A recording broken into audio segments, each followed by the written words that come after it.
Hello friends, welcome to lecture number 002 यानी अब second lecture. जैसे कि मैंने प्रीवियस क्लास में बताया था कि हम नेक्स्ट जो चैप्टर लेंगे वो होगा theory of demand and theory of supply. तो हम स्टार्ट करेंगे बेटा इसके फर्स्ट यूनिट के साथ which is titled theory of demand. नाम से थ्योरी लग रहा है बट बड़ा प्रैक्टिकल टॉपिक है, इंटरेस्टिंग टॉपिक है। Now, let us discuss the word demand. Demand जिसे हिंदी में मांग कहते हैं। जिन्होंने इसको पहले नहीं पढ़ा है, they have a notion कि demand means our wish, our desire, or need, or want. आपको लगता होगा ये वर्ड synonyms हैं, they can be used in place of each other. लेकिन बेटा हर इच्छा, हर डिजायर इकोनॉमिक्स में डिमांड नहीं होती है। जैसे आपकी इच्छा है कि आपके पास एप्पल का फोन हो, वो इच्छा है। हो सकता है आपके पास उतनी परचेजिंग पावर नहीं हो, तो every desire can not be fulfilled. तो let us see what is the meaning of demand. तो बेस्ट है बेटा इसको हम इसके तीन मेन कंपोनेंट्स की मदद से पढ़ते हैं। For demand we must have desire for that commodity or service. Then we must have the purchasing power, खरीदने की क्षमता, ability to buy। क्या मतलब है बेटा? से आप कोई चीज की डिजायर रखते हैं जिसका प्राइस 20,000 है and you have just 15,000, so in that case you do not have the purchasing power। लेकिन कोई चीज 10,000 की और आपके पास बराबर 10,000 या आपके पास 10,000 से ज्यादा है, then you have the purchasing power। We also need willingness to spend या willingness to buy, खर्च करने की तत्परता। हिंदी में कहते हैं ना अंटी ढीली करना। We must be ready to spend the money। There might be situations where we have the desire, where we have the purchasing power, but we are not willing to spend due to some reason. Might be the person is miser or might be some other want is more important। जैसे आपको phone भी लेना है, laptop भी लेना है, Dzire दोनों की है, लेकिन लैपटॉप लेना ज्यादा जरूरी है। तो आपके पास फोन के पैसे भी हैं, डिजायर भी है, लेकिन डिजायर फॉर लैपटॉप शायद ज्यादा है, तो you do not have right now the willingness to spend on mobile, so you'll buy the laptop। ये तीनों चीजें एक साथ होनी चाहिए बेटा। इनमें से अगर एक टर्म भी मिसिंग है, एक भी आइटम मिसिंग है, तो डिमांड नहीं बनेगा, है ना। तो पहले इसको डिफाइन कर दे कि any desire accompanied by purchasing power and willingness to spend is called demand. I repeat, a desire accompanied by purchasing power and willingness to spend is called demand। So every desire is not demand। I'll take 3 example जहां हम इनमें से एक एक item को missing करेंगे, तो आप देखेंगे it won't result in an effective demand। So let us take an example। से मैं आपसे ही बात करूं कि क्या आप गुटखा खाते हैं, विमल गुटखा खाते हैं? आप कहेंगे नहीं खाते क्योंकि don't have the desire. Chewing gutkha is not good for health, so you do not have the desire for a gutkha like विमल और बेगम। बट माय फ्रेंड्स, आपके पास परचेजिंग पावर तो है ना। माइट भी वो 2 रुपए या 5 रुपए का आता है, 10 रुपए का आता है, तो you have the purchasing power. और 10 रुपए के लिए, 5 रुपए के लिए विलिंगनेस टू स्पेंड क्या होती है बेटा? हम एक बेगर को भी 5 रुपए या 10 रुपए ऐसे ही दे देते हैं। तो आपके पास परचेसिंग पावर भी हो सकती है, विलिंगनेस टू स्पेंड भी है, but you do not desire to consume a gutkha. So you will never go to a paan wala shop और any shop and demand a gutkha. तो डिमांड के लिए फॉरमोस्ट जरूरी है डिजायर, इच्छा। डिजायर को हिंदी में कहेंगे इच्छा शक्ति। जब तक इच्छा नहीं है हम डिमांड नहीं करेंगे। Say you are a pure vegetarian and you love eating food. आप रेस्टोरेंट जाते हैं, विजिट अ रेस्टोरेंट जहां वेज और नॉन वेज दोनों सर्व हो रहा है, लेकिन आप प्योर वेजिटेरियन हैं, तो नॉन वेज के लिए आपके पास डिजायर नहीं है, लेकिन फूड के लिए you have the purchasing power and you are willing to spend some money on the food, तभी तो आप रेस्टोरेंट जा रहे हैं. But you won't demand a non veg item because you don't desire to eat a non-veg for your personal reason. You are a vegetarian or you are a Jain. तो Dzire जरूरी है बेटा. हाँ, अगर आप में डिजायर आ गई किसी दिन कि भाई मुझे नॉन-वेज खाना है एंड बाकी दोनों चीजें हैं, तो विल डिमांड. आप वेटर को कहोगे चिकन फ्राई लेके आओ, isn't it? तो desire is first and foremost. Now एक और एग्जांपल लेते हैं बेटा. So there is a beggar. He sees a car passing by and he has the desire कि भाई ये गाड़ी मेरे पास होनी चाहिए. I must be the मालिक, the owner of Swift Desire. ये उसका डिजायर है. तो he has the desire. उसने भीख मांग कर करके 10,000 रुपए के चिल्लर इकट्ठे कर रखे and he is willing to spend that amount. तो he has willingness to spend. But friends, क्या नहीं है उसके पास? Very good. He does not have the purchasing power, क्योंकि एक कार अराउंड 8 to 10 lakhs की आती है इस तरह की, तो उसके पास इतने रुपए नहीं है. तो वो किसी शोरूम में जाके डिमांड कर सकता है कि भैया मुझे ये कार देना? He can not demand because he does not have the purchasing power. Same way let us take an example of a miser, कंजूस. He has the desire of a costly product. He is rich, so he has the purchasing power, but since he is a miser, he is not willing to spend his money on that commodity. So he will find excuses and he won't buy that. Even though he has the desire, he has the purchasing power, but he does not have the third item. Got it, my friends? So every desire is not demand. Finally, I repeat the definition. Every desire accompanied by purchasing power and willingness to spend can be called demand. Now my friends, chapter का नाम demand है, लेकिन through out economics हम demand को नहीं पढ़ने वाले हैं. हम एक टर्म पढ़ने वाले हैं which is called quantity demanded. That means how much units of a good we demand. Say I go to a shop and say give me 5 markers.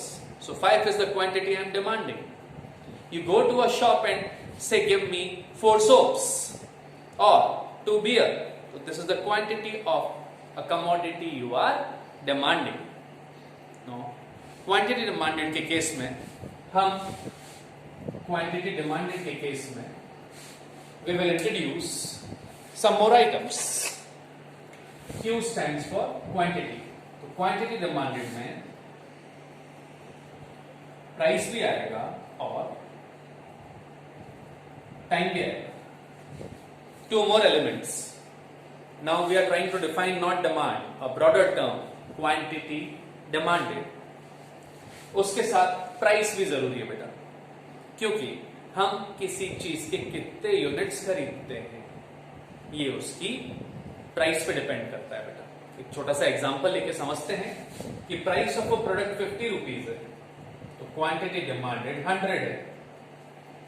अब अगर ये चीज कॉस्टली हो जाए, प्राइस 70 हो जाए, प्राइसेस बढ़ते हैं गिरते हैं, तो अस्यूम प्राइस 70 हो गया. What will you do if you are the consumer? चीज महंगी है तो हम थोड़ा कम लेते हैं, तो द डिमांड वुड बी से 80. तो आपने क्या देखा था, जो 100 डिमांड है वो 50 प्राइस पे है, और जो 80 डिमांड है, क्वांटिटी डिमांडेड जो 80 है, it is at a price 70. That means how much quantity we demand is a function of price. अगर प्राइस ज्यादा है तो हम क्वांटिटी डिमांडेड कम करते हैं, और अगर प्राइस कम है तो हम क्वांटिटी डिमांडेड ज्यादा करते हैं. Then it is also a function of time. हमारी जो डिमांड होती है बेटा वो पर डे, पर वीक, पर मंथ इस तरह से होती है. जैसे कि suppose your family consumes 2 liters of milk per day, तो आप कह सकते हैं कि आपकी फैमिली की डिमांड है 2 liters पर डे, और आप कह सकते हैं 14 liters पर वीक, और आप कह सकते हैं 60 liters पर मंथ. तो आपको टाइम भी एक्सप्रेस करना पड़ेगा बेटा. Getting it? अब क्वांटिटी डिमांडेड की डेफिनेशन आप चाहें तो कॉपी कर सकते हैं, मैं बोर्ड पे लिखूंगा नहीं, I just narrate it. The quantity demanded of a commodity is the amount of goods, amount मतलब quantity, मात्रा, is the amount of goods which a consumer is willing and able to buy at a particular price and a particular time. I repeat, quantity demanded of a commodity is the amount of goods which a consumer is willing and able to buy at a particular price and particular time. तो friends, ये मैंने brief up किया आपको demand क्या होता है, quantity demanded क्या होता है. अब हम डिस्कस करेंगे फैक्टर्स अफेक्टिंग डिमांड. ऐसे कौन से एलिमेंट्स हैं जिनके चेंज होने पे डिमांड बढ़ती है या गिरती है.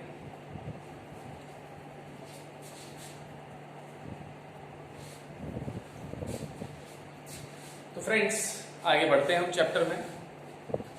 This title factor affecting demand is very important and analytical. इसकी इंपॉर्टेंस 3 टाइम्स बढ़ जाती है बेटा. एज फैक्टर्स इफेक्टिंग डिमांड मैं आपको कुछ 8 to 10 फैक्टर्स पढ़ाऊंगा. आपको थोरली समझने हैं, लर्न भी करना है. इसके अलावा यही फैक्टर्स इफेक्टिंग डिमांड आगे इसी चैप्टर में एक और टॉपिक हम पढ़ेंगे, एक्सटेंशन कॉन्ट्रैक्शन ऑफ डिमांड और इंक्रीज डिक्रीज ऑफ डिमांड. वहां पे भी यही फैक्टर्स इन्वॉल्व होंगे, तो सेकेंड इंपॉर्टेंट हो गया वो. And finally later on when will study markets price determination, तब भी ये फैक्टर्स बहुत बड़ा रोल प्ले करेंगे इन डिटरमाइनिंग द प्राइस और टेलिंग अस कि कब प्राइस बढ़ेगा या प्राइस गिरेगा. तो इस टॉपिक को बहुत अच्छे से तैयार करना है बेटा. तैयार एक बार करना है, लेकिन आपके काम 3 बार आएगा.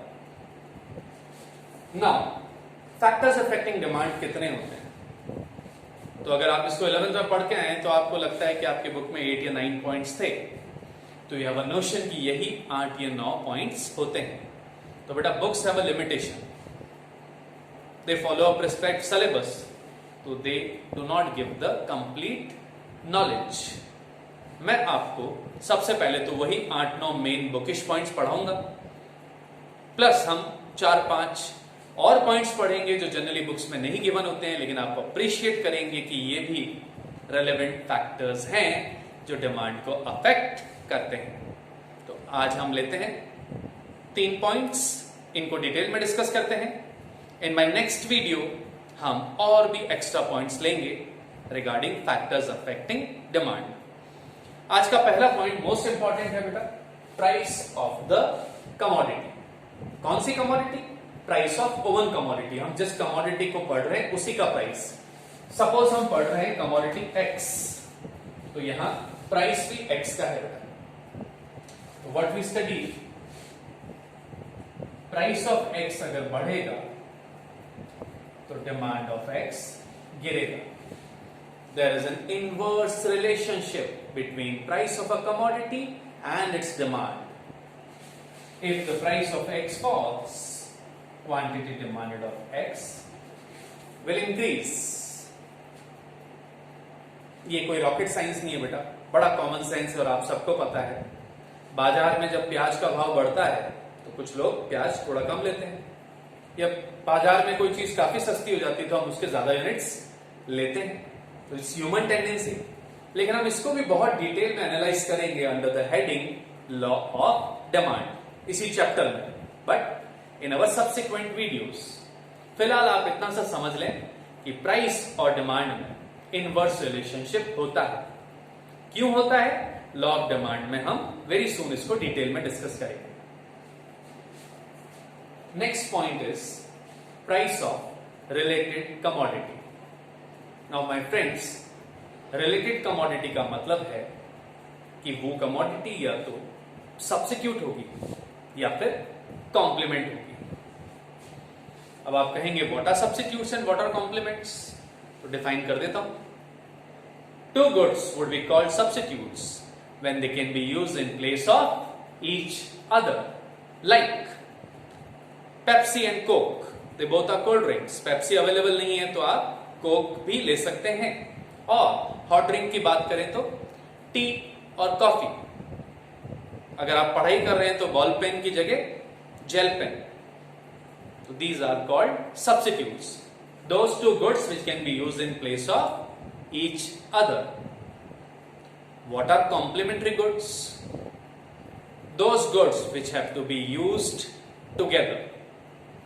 जैसे right now I am using this marker. तो इसके अंदर बेटा इंक फिल करनी पड़ती है. तो marker and the ink, the ball pen and the refill, the car and the petrol, these are a few example of complementary goods. Hindi में बेटा सब्स्टिट्यूट गुड्स को स्थानापन्न या प्रतिस्थापन वस्तु कहते हैं और कॉम्प्लीमेंट्री गुड्स को हिंदी में पूरक वस्तु कहते हैं. Now how the price is affected वो देखते हैं.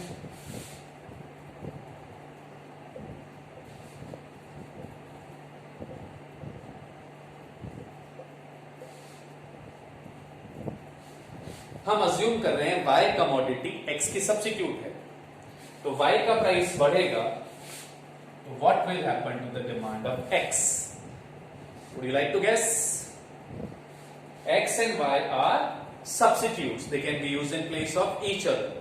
y का प्राइस बढ़ेगा तो what will happen to the demand of x? It's very easy. हम पेप्सी और कोक का एग्जांपल लेके समझते हैं बेटा. Let y be Pepsi, let x be Coke. ये आपका x है, ये आपका y है. हम थोड़ा इसकी हेल्प लेंगे. जिसका प्राइस बढ़ता है, जैसे x की प्राइस बढ़ती है तो हम x को कम लेते हैं as per the first logic. तो यहां किसका प्राइस बढ़ा है बेटा? y का प्राइस बढ़ा है. पेप्सी का प्राइस बढ़ा है. जिसका प्राइस बढ़ते हैं उसको हम कम लेते हैं. तो अगर पेप्सी का प्राइस बढ़ जाता है तो we will take less quantity of Pepsi.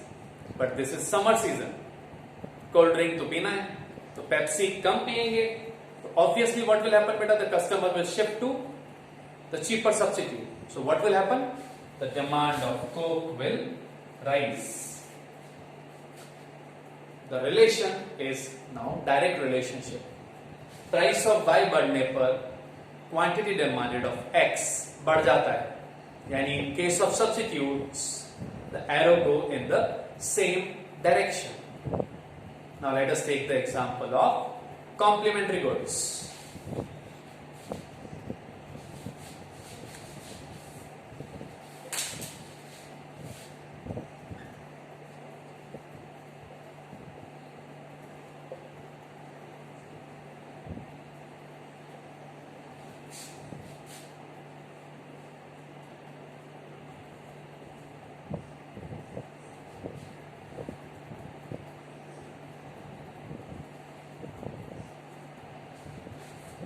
Now we will discuss complementary goods का प्राइस अफेक्ट होता है तो क्या होता है. तो let us take the example of car and petrol.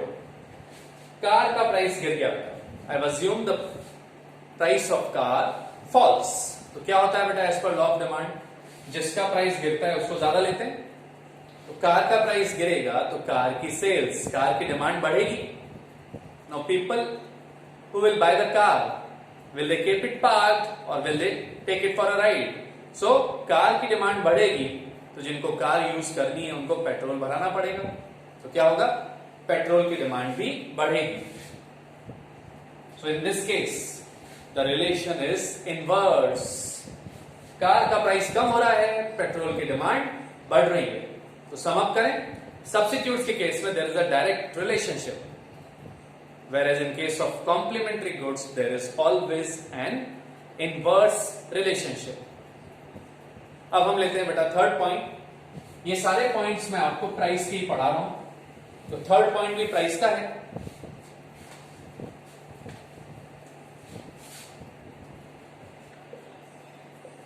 Price expected in future. हम आज में तो जीते हैं बेटा, लेकिन कल की भी चिंता करते हैं. कल क्या होगा, है ना? कल का मौसम क्या होगा, ये लॉकडाउन कब बंद होगा. तो हम फ्यूचर को माइंड में रखते हैं. कई इंपॉर्टेंट डिसीजंस हम फ्यूचर का आइडिया रखते हुए लेते हैं। तो एज कंज्यूमर्स फ्यूचर में जो चीज हम अभी खरीद रहे हैं उसका फ्यूचर में प्राइस बढ़ने वाला है, गिरने वाला है। This affects our demand for that commodity. से मुझे कुछ खरीदना है और मुझे पता लग जाए कि उस चीज का दाम वेरी सून गिरने वाला है, तो क्या मैं अभी खरीदूंगा या वेट करूंगा? Very good, I will wait. कि नहीं भाई 3-4 दिन बाद खरीदो, सस्ता होगा। फिर मैंने अभी करंट डिमांड कम कर दी ना। ये इसको वाइस वर्सा कहूं तो, कि मुझे पता लग जाए जो चीज मैं खरीद रहा हूं उसका प्राइस 2 दिन बाद बढ़ जाएगा अच्छा खासा, तो व्हाट विल आई डू? मैं अभी खरीदूंगा और थोड़ा ज्यादा खरीदूंगा, क्योंकि नहीं तो मुझे फिर बाद में महंगा खरीदना पड़ेगा। तो if price in future, F for future, is supposed to rise, then the quantity demanded in P for present, F for future. Price in future बढ़ने वाला है तो क्वांटिटी डिमांडेड इन प्रेजेंट बढ़ जाएगी। से हमारे इंडिया की हाउसवाइफ्स यहाँ स्मार्ट होती है, उनको पता लग जाता है कि बारिश का सीजन जुलाई में प्याज के दाम 10-20 रुपए किलो से 100 रुपए किलो हो सकते हैं। तो वो क्या करते हैं बेटा, वो थोड़ा बल्क में प्याज लेके रख देते हैं। जो नहीं लेते हैं फिर वो रोते हैं 100 रुपए में प्याज खरीदना पड़ा। तो if we have an idea कि what is the price expected in future, तो हम अकॉर्डिंगली डिसाइड करते हैं। तो friends, that's all for today. I hope आपको डिमांड का मीनिंग समझ में आया होगा, ये 3 फैक्टर्स समझ में आए होंगे। In the next class I teach you 6 such factors जो बुक्स में होते हैं and 5-6 new factors. Thank you for watching the video. That's all. Have a good day.